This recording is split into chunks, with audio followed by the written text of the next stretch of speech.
अब हम पढ़ रहे हैं जो काश्यप संहिता है गोविंद पारिक में, वो 377 पे, जैसे कोई भी अगर डिजीज है तो उसके क्या क्या लक्षण एक तरीके से बताया था। सबसे पहले सिर शूल के लिए बताया है, वृषम शिर स्पंदति निमील्यति चक्षुषा। वृषम सिर में स्पंदन होता है, निमील्यति चक्षुषा।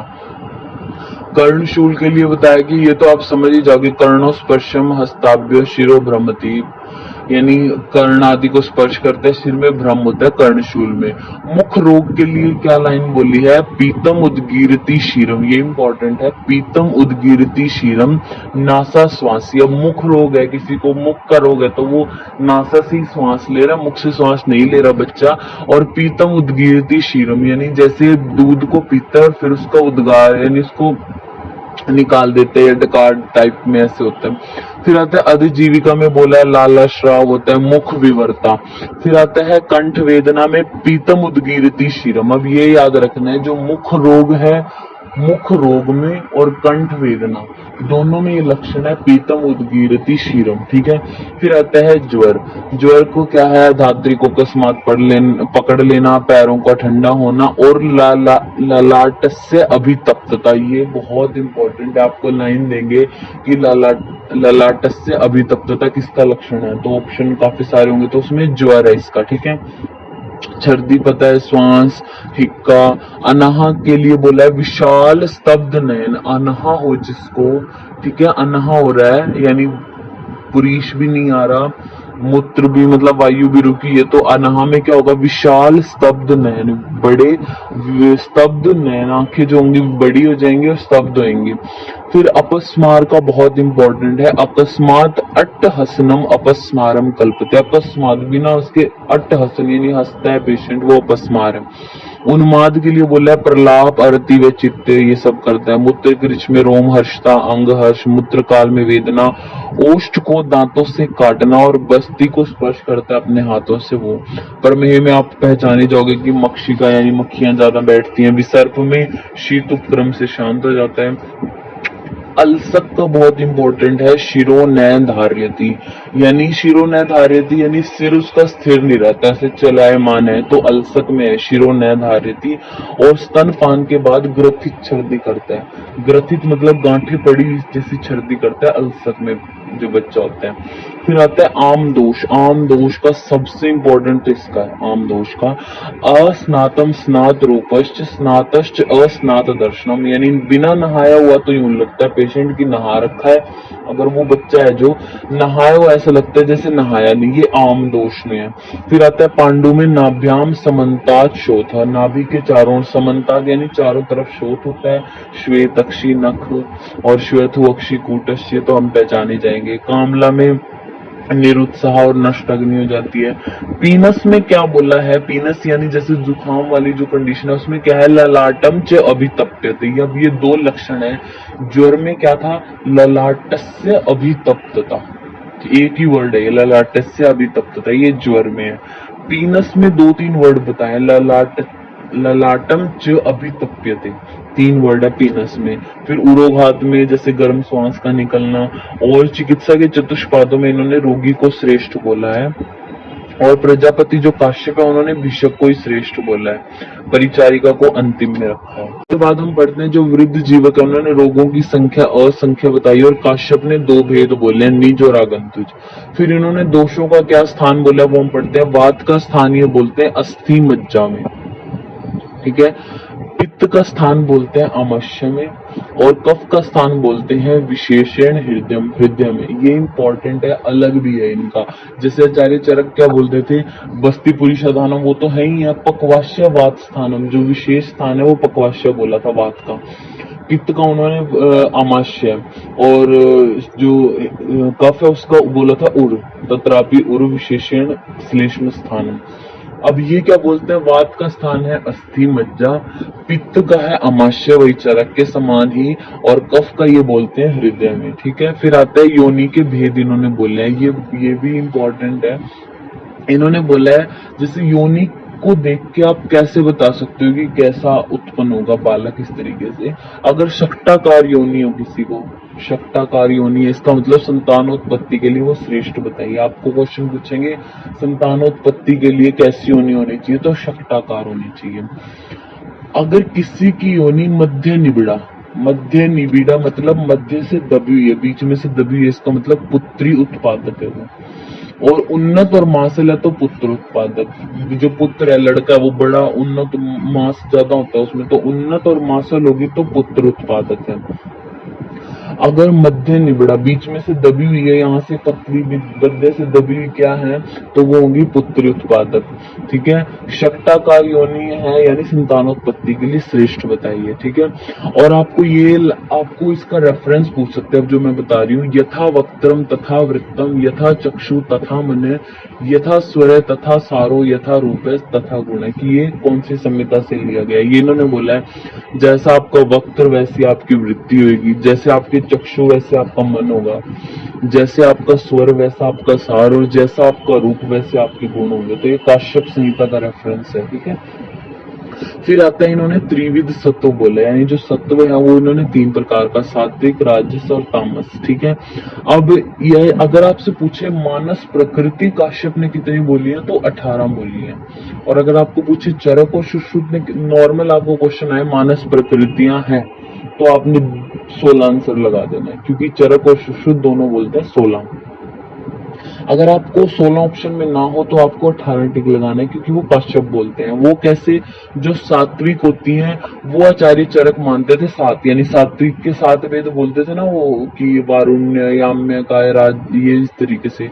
राजस के बोलते थे 6, वो असुर, राक्षस, प्रेत, पिशाच, सर्प, शाकुन वाले। तामस के वो 3 बोलते थे, पाशव, मत्स्य, वानस्पत्य, काय। ठीक है, 3। तो ये क्या करते हैं, यानी उनके इस तरह से 16 हुए थे, 7, 6 और 3।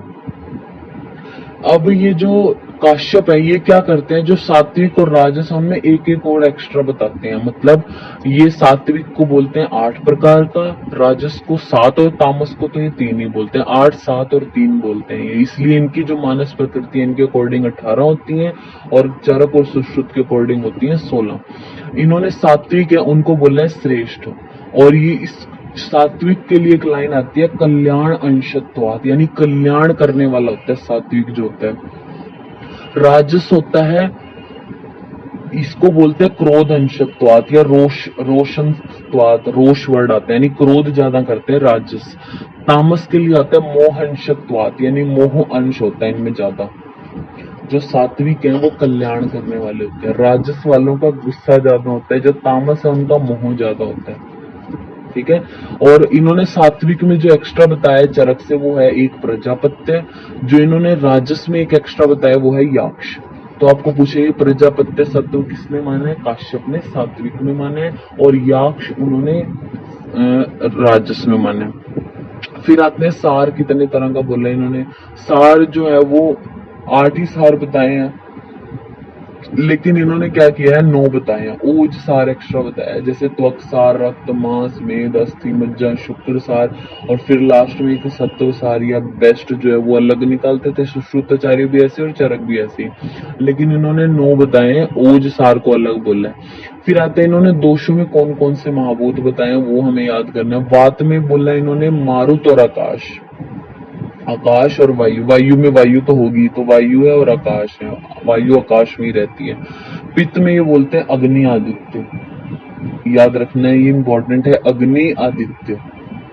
ठीक है, अग्नि और आदित्य है पित्त का। और कफ के लिए बोला है सोम और वरुण। ठीक है, फिर इन्होंने ऋतु में बोली है 5। अब जो ये पित्त वाला था ये आपको कैसे याद रखना है, अग्नि तो होगी, पित्त में आदित्य यानी जो सूर्य है वो है, कफ में सोम तो है, या वरुण यानी चांद है, चंद्रमा है। ठीक है, फिर आता है ऋतु में इन्होंने बोली है 5, लेकिन रस प्रयोजन के लिए ऋतु इन्होंने 6 बोली है। फिर आता है 2 हृदय अवस्था, जो ये बोलते हैं ना स्त्री में कि बच्चे का हृदय भी प्रकट हो जाएगा, दोनों की हार्ट बीट चल रही है, 2 हृदय अवस्था ये बोलते हैं 3rd मास में, जैसा कि चरक बोलते हैं। सुश्रुत बोलते हैं 4th मंथ में। चरक पहले बोलते हैं, यानी दो हरित अवस्था पहले बोलते हैं चरक और काश्यप, यानी तीसरे मंथ में। चौथे में बोलते हैं सुश्रुताचार्य। फिर बोलते हैं गर्भिणी मुहुर मलाना मुहुर हृष्टा, यानी मुंह बार बार तो मलान हो जाती है, बिल्कुल ही जैसे कुछ रहा ना हो, और कई बार बिल्कुल हंसी खुशी वाली प्रफुल्लित सी दिखाई देती है, तो ये 8वें महीने में होता है, क्योंकि उसमें अस्थिर भवती ओज, यानी जो ओज है वो अस्थिर होता है। जब वो ओज बच्चे में चला जाएगा तो स्त्री मलान हो जाएगी, जब स्त्री में आएगा तो वो खुशी वाली दिखाई देगी।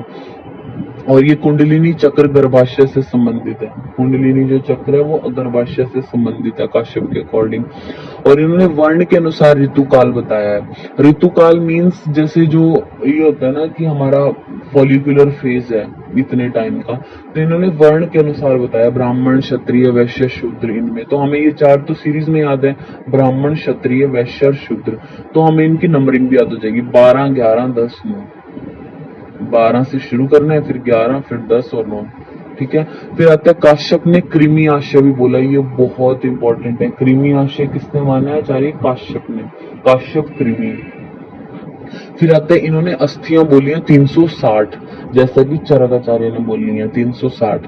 सुश्रुत बोलते हैं 300, और मॉडर्न में हम पढ़ते हैं 206 होती हैं। और ये संधियां जो है ना काश्यप, अब हम याद कर रही हैं तो एक दो चीज और याद कर लेते हैं। अस्थियां जो आचार्य काश्यप है वो बोलते हैं 360, संधियां बोलते हैं 381। ठीक है। और कुर्च बोलते हैं 42।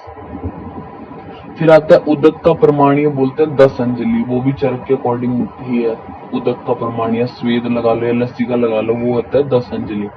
फिर आता है ओज का प्रमाणीय बोलते हैं 6 अंजलि, जो बहुत इंपॉर्टेंट है। अगर आपको पूछे कि ओज का प्रमाण कितना है, कुछ ना दे किसी आचार्य के अकॉर्डिंग, उसमें अर्ध अंजलि भी ऑप्शन है तो अर्ध अंजलि टिक कर देंगे, लेकिन अर्ध अंजलि ऑप्शन में नहीं है तो फिर वो 6 अंजलि टिक हो जाएगा।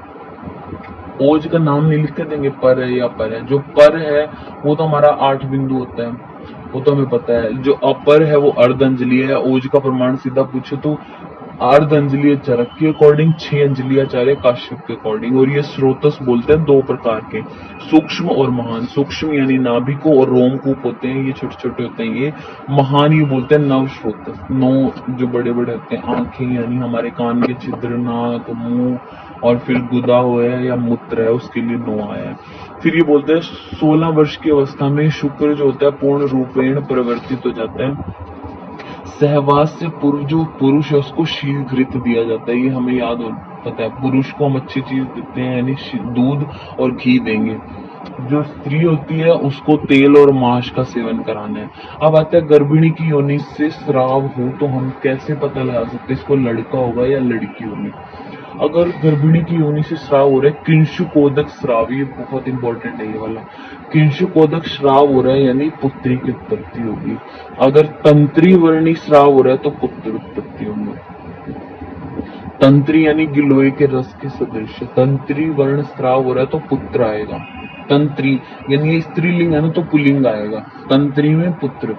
किंशुक, किंशुक लड़के जैसे यानी मेल वाला वो है तो किंशुक में पुत्री की उत्पत्ति होगी।